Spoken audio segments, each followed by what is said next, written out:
Sizga qanaqadir g'oya keldimi, bu yaratgandan degan fikr yoqdi menga. Haqiqatan o'ylab qarasa, bizga miyamizga g'oya berayotganda cho'ntagimizdagi pulga qaramaydi-da.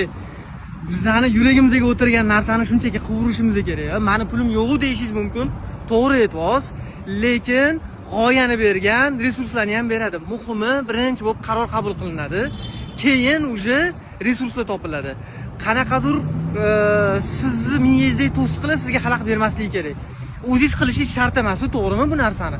Siz kimlardir birlashishingiz mumkin, kim bilandir sherikchilik qilishingiz mumkin va o'sha odamlar siz tomonga yo'lga chiqqan bo'lishi mumkin.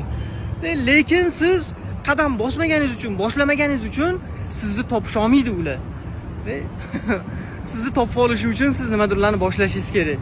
Endi muammoli bo'lmaydimi? Desa muammoli bo'ladi. Oson narsani o'zi yo'q, ishoninglar.